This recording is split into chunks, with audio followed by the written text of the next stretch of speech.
السلام علیکم ویورز، میں ہوں آپ کی ہوسٹ مہک اور آپ کے لیے لے کر آئی ہوں اپنے ناول کی ایپیسوڈ نمبر 5۔ تو چلیں شروع کرتے ہیں آج کے ایپیسوڈ۔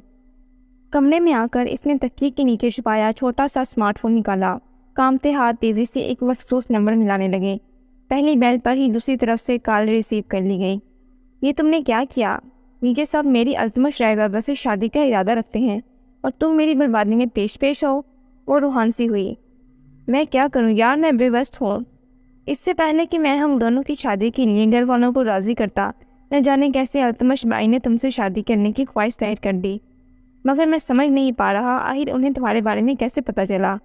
دوسری طرف سے پریشانی بڑی آواز آئی۔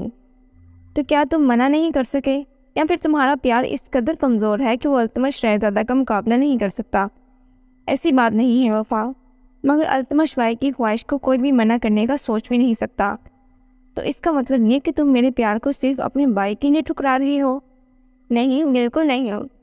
لیکن اگر میں تمہارے اور اپنے بارے میں اب گھر والوں سے بات کروں گا تو کوئی بھی اس رشتے کے لیے رضامند نہ ہوگا۔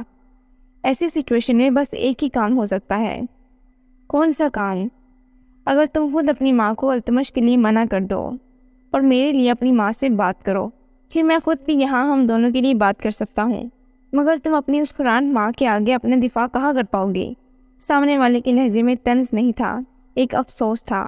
اسے سمجھ کر وہ خاموش ہو گئی۔ بنا کچھ بولے کال بند کر کے وہ وہیں بیٹھ پر ڈہ سی گئی۔ واقعی یہ ایک تلخ حقیقت تھی، وہ اپنے حق کے لیے دفاع بھی نہیں کر سکتی تھی، مگر اس بار بات اس کی پوری زندگی کی تھی، سو کہیں نہ کہیں سے ہمت جمع کر کے اسے یہ کرنا ہوگا۔ دل میں پختہ ارادہ کر کے وہ اپنی ماں کا مہمانوں سے فارغ ہونے کا انتظار کرنے لگی۔ ساری زندگی کی ہمت جمع کر کے وہ اس وقت اپنی ماں کے روم کے باہر کھڑی تھی۔ دل زور سے دھڑک رہا تھا، ٹانگیں کانپ رہی تھیں۔ مسلسل آدھے گھنٹے سے یہیں کھڑے کھڑے وہ دل ہی دل میں لفظوں کو ترتیب دینے کی کوشش کر رہی تھی، مگر اپنی ماں کے ری ایکشن کا سوچ کر سارے الفاظ کہیں غائب ہو جاتے۔ کون ہے باہر؟ جب اندر سے مریم خان کی سنجیدہ آواز ابھری تو وہ پورے جی جان سے کانپ اٹھی۔ بلافی چھوٹے چھوٹے قدم اٹھاتی وہ اندر داخل ہوئی۔ وفا کو اپنے کمرے میں دیکھ کر مریم خان کو حیرت تو ضرور ہوئی۔ کوئی اور وقت ہوتا تو شاید وہ اسے سخت سنا بھی دیتی، مگر آج وہ بہت خوش تھیں۔ شاید اسی وجہ سے اس کی بخشش ہو گئی تھی۔ اپنی ماں کے اس نرم رویے سے اسے کچھ ڈھارس ہوئی۔ کیا بات ہے؟ بھلے انہوں نے وفا کے یہاں آنے پر کوئی اعتراض نہیں اٹھایا تھا، مگر ان کا سخت بے لچک لہجہ ابھی بھی قائم تھا۔ ماں، میں آپ سے کچھ کہنا چاہتی ہوں۔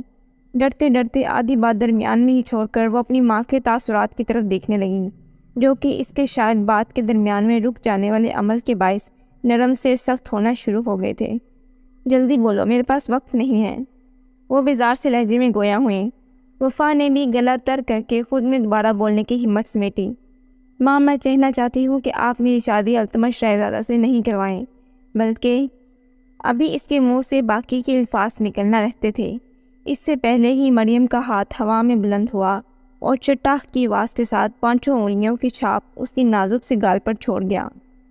بدذات، اس دن کے لیے تمہیں پال پوس کر بڑا کیا تھا کہ تم میرے سامنے یوں انکار کر سکو۔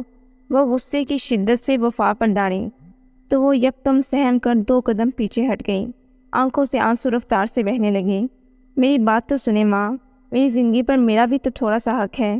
روتے روتے نہ جانے اس میں اتنی بات بولنے کی ہمت کہاں سے آ گئی تھی، مگر مریم کے دوسرے زناٹے دار تھپڑ نے اسے زمین بوس کرنے کے ساتھ ساتھ ساری جمع کی ہوئی ہمت بھی چھین لی تھی۔ تمہاری زندگی پر تمہارا کوئی حق نہیں ہے، اگر حق ہے تو وہ صرف میرا ہے، کیونکہ میں نے تمہیں پال پوس کر بڑا کیا ہے۔ جلد ہی تمہاری شادی التمش شہزادہ سے ہوگی اور اس بات میں کوئی دو رائے نہیں۔ اب اپنا منحوس چہرہ لے کر یہاں سے دفع ہو جاؤ۔ وہ دوبارہ داڑیں تو وہ فار روتے ہوئے تیزی سے اٹھ کر اپنے کمرے کی طرف بھاگی۔ کیا ہوا؟ کیا بولا تمہاری ماں نے؟ دوسری طرف سے بے چین آواز آئی، مگر وفا میں کچھ بھی بتانے کی ہمت ہی کہاں باقی رہی تھی۔ جب سے مریم کے کمرے سے آئی تھی اس نے رو رو کر اپنا برا حال کر لیا تھا۔ فار گاڈ سیک وفا، رونا بند کرو اور مجھے ساری بات بتاؤ۔ سامنے موجود انسان جھنجھلایا تو اس کے رونے میں مزید تیزی آ گئی۔ کچھ نہیں ہوا، ماں نہیں مانی، وہ میری شادی التمش سے کروا کر ہی دم لیں گی۔ روتے روتے اس نے مریم کا فیصلہ اس کے گوشت گزار کیا۔ سامنے والے کے ارمانوں پر جیسے اوس پڑ گئی۔ میں نے تو پہلے ہی بولا تھا کہ ہماری اس محبت کا انجام بہت برا ہوا ہے، میں نے کبھی نہیں سوچا تھا کہ التمش بھائی تمہارے لیے رشتہ بیچ کر ہماری اس کہانی کو یہیں ختم کر دیں گے۔ وہ حد درجہ افسوس سے گویا ہوا کہ اب کچھ نہیں ہو سکتا۔ وفا کی ساری امیدیں ٹوٹ چکی تھیں، مگر وہ ایک بار پھر اس سے پوچھ کر دل کو تسلی دینا چاہتی تھی۔ بدقسمتی سے نہیں، اب کچھ نہیں ہو سکتا۔ التمش بھائی کی خواہش کے آگے کوئی اپنی خواہش نہیں رکھ سکتا، اور میں ایسا کر بھی دوں تو تمہاری ماں کو تو تم جانتی ہی ہو۔ سامنے موجود انسان بھی اس وقت شاید بے بسی کی انتہا پر تھا۔ اس کے لہجے میں بھی گہرا دکھ بول رہا تھا۔ اللہ حافظ وفا، میں تمہارے لیے خوشیوں کی دعا کروں گا۔ حالانکہ میں جانتا ہوں التمش بھائی جیسے مغرور انسان کے ساتھ رہنا کسی جہنم میں رہنے سے کم نہیں ہے، لیکن میں پھر بھی تمہارے لیے خوشیوں کی دعا کروں گا۔ اور ہاں، آخر میں ایک اور بات، تم چاہے جہاں بھی رہو، جس بھی حالت میں رہو، میں تم سے پیار کرتا تھا، کرتا ہوں اور کرتا رہوں گا۔ زندگی میں کبھی بھی اگر قسمت ہمیں دوبارہ ملنے کا موقع دے گی تو میں کبھی بھی اس موقع کو ہاتھ سے جانے نہیں دوں گا۔ سامنے موجود انسان کا لہجہ اسے مزید رونے پر مجبور کر گیا۔ بنا کچھ بولے کال کو کاٹ کر وہ اوندھے منہ بیٹھ پر گر کر تکیے میں منہ چھپائے پھر سے رونے کا شغل فرمانے لگی۔ دن تیزی سے گزر رہے تھے۔ مریم نے اس کا کہیں بھی آنا جانا بند کر دیا تھا۔ ہر وقت وہ اکیلی کمرے میں بیٹھی اپنے سامنے ڈائری کھولے نہ جانے کیا کیا سوچتی رہتی۔ ان دنوں مریم نے ایک بار بھی اس کی خیر خیریت کی کوئی خبر نہ لی۔ وہ ناشتے کی ٹیبل پر بھی اب نہیں جاتی تھی۔ سلمیٰ اسے ناشتہ، لنچ، ڈنر سب کمرے میں ہی لا کر دے دیتی۔ اسی کے ذریعے اسے معلوم ہوا کہ رائے زادہ فیملی آ کر شادی کی ڈیٹ فکس کرنا چاہتی ہے۔ شہر کی مشہور بیوٹیشین اس کا میک اپ کرتی تو بہترین اور مہنگا ترین ڈیزائنر اس کے کپڑے ڈیزائن کرتا۔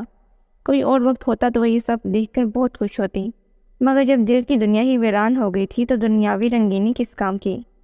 اپٹن کی رسم ہوئی، نہ جانے کس کس نے آ کر اسے اپٹن لگایا، مگر اس کی آنکھیں تو جس انسان پر مرکوز تھیں وہ خوشی اور خاموشی سے سارے کاموں میں بڑھ چڑھ کے حصہ لے رہا تھا۔ نہ جانے کیسے وہ اپنا دکھ کسی پر آشکار نہیں کر پا رہا تھا۔ ایک دو بار وہ وفا کے سامنے آیا تو اس نے شکوہ کنہ نظروں سے اس کی طرف دیکھا، جبکہ وہ خود ایک زخمی مسکراہٹ اس کی طرف اچھالتا دوسرے کاموں میں مشغول ہو جاتا۔ خاموشی سے رسمیں ادا ہوئیں۔ وہ وفا خان سے وفا رائے زادہ بن کر روشن ولا آ گئی۔ اتنا بڑا گھر دیکھ کر وہ حیران کم اور پریشان زیادہ ہو گئی، مگر اسے زیادہ پریشانی کا سامنا نہیں کرنا پڑا، کیونکہ لڑکیوں نے اسے ڈائریکٹ التمش کے کمرے تک پہنچا دیا تھا۔ جی تو دوستو، ملتے ہیں نیکسٹ ایپیسوڈ میں وفا اور التمش کی گولڈن نائٹ اسٹوری کے ساتھ۔ تب تک کے لیے خدا حافظ۔